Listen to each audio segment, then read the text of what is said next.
अपने अपने घर की बहू शिक्षाप्रद कहानी। क्या नीलम बरंदा साफ नहीं किया?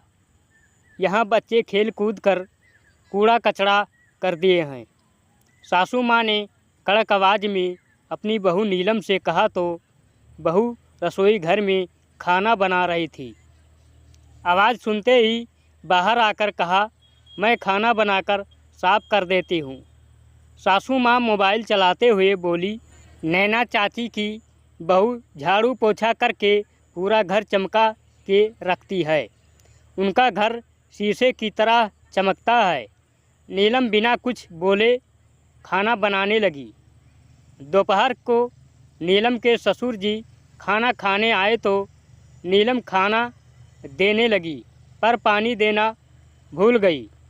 सामने ही सासू माँ बैठी थी। ससुर जी ने बोला, पानी दो। सासू माँ ने टपाक से बोली, खाने के साथ पानी भी दिया करो। भाई जी की बहू खाने से पहले पानी देती है।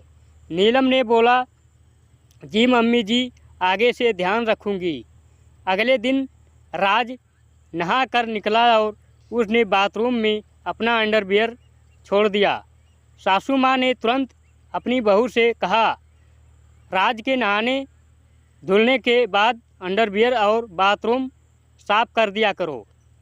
मेरे मौसी जी की बहू रीना का बाथरूम सफ़ा रहता है।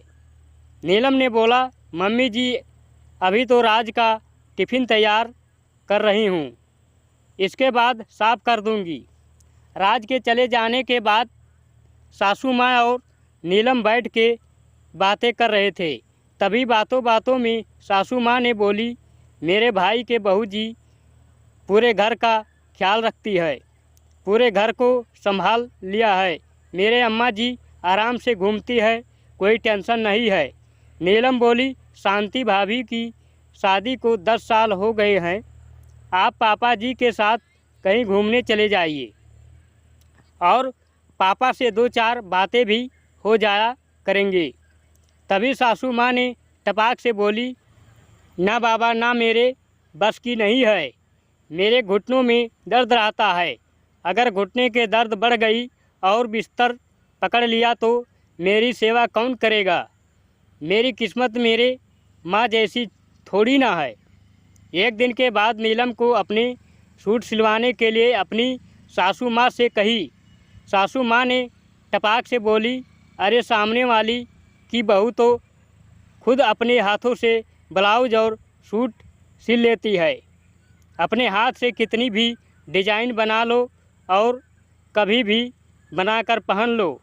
नीलम ने बोली, मम्मी जी, सूट तो मैं भी सिल लेती हूँ, पर यह कपड़ा थोड़ा हल्का है और यह मुझसे फिटिंग नहीं हो पाएगी, इसलिए मैं टेलर से सिलवाना चाहती हूँ और मेरे पास अभी टाइम भी नहीं है। होली होकर गई है और मेरे मौसी की बेटे की शादी है। सासू माँ ने तुरंत बात पलटते हुए बोली, नहीं नहीं, तो बता रही हूँ कि अगर सिलाई आती है तो अपने घर में ही कपड़े सिल के स्वयं पहन सकता है। नीलम चुपचाप सुनकर चली गई। कुछ दिन बाद सासू माँ की उम्र के दोनों स्त्रियां आपस में खूब हंस हंस के बातें कर रही थी और अपने बचपन की बातें, जवानी की यादें और बुढ़ापे के किस्से सुना रही थी। तभी नीलम दोनों के लिए चाय लाई और नीलम वहीं पर बैठ गई। सासू माँ की सहेली दीदी से पूछा, शादी को 2 साल हो गए हैं, घर कैसा लग रहा है? तो काम की जिम्मेदारी कम हो गई होगी। सासू माँ नहीं बोली, इसलिए जितना हो सकता है उतना कर दिए। मेरी तरफ से भी कोई जिम्मेदारी नहीं है। मैं तो कहती हूँ जितना हो सके उतना करो, वरना छोड़ दो। मैं करने के लिए बैठी हूँ। नीलम यह सुन अपनी सासू माँ का मुँह ताकती रह गई। सासू माँ की सहेली के जाने के बाद सासू माँ बोली, इसकी दोनों बहू बहुत ही अच्छी और होशियार हैं। पूरे घर की जिम्मेदारी अपने सर पर ले रखी है और इसे पूरी जिम्मेदारी से हाथ में बैठे बैठे खाना पानी देती है और देखने में भी अच्छी शोभायमान लगती है। उसकी बहू को ज़रा सा भी घमंड नहीं है, खाना भी खुद बना देती है, कपड़े भी खुद धोती है और ससुर को सेवा सम्मान करती है। सासू माँ को बात ख़त्म होने के बाद वह बोली, मम्मी जी सबकी बहू सर्वगुण संपन्न आपको हमेशा लगती हैं। उसकी बहू यह करती है, इसकी बहू यह करती है, मेरे अम्मा की बहू यह करती है, भाई जी की बहू वह करती है, पर आपकी बहू क्या करती है? आपने कभी वह देखने की कोशिश की है? सिर्फ आपकी बहू कुछ नहीं करती है। आपको सिर्फ मेरे में खराबियाँ ही नज़र आती है। मैं आपकी अपनी माँ की तरह सेवा करती हूँ, पर अपने कभी मुझे बेटी के रूप में नहीं देखा। मम्मी जी, आप मुझे बेटी ना सही, कम से कम मुझे बहू के रूप में तो देखिए। मैं क्या करती हूँ, इतना करती हूँ, यह भी तो देखिए। मम्मी जी सब में कमियाँ होती है। मैंने आपकी अम्मी जी की फ़ोन पर बात सुनी थी, वह अपनी बहू की कितनी बड़ाई अच्छाई कर रही थी। इस घर में आए हुए मुझे 2 साल ही तो हुआ है, धीरे धीरे सीख रही हूँ। सासू माँ चुप होकर सब सुन रही थी।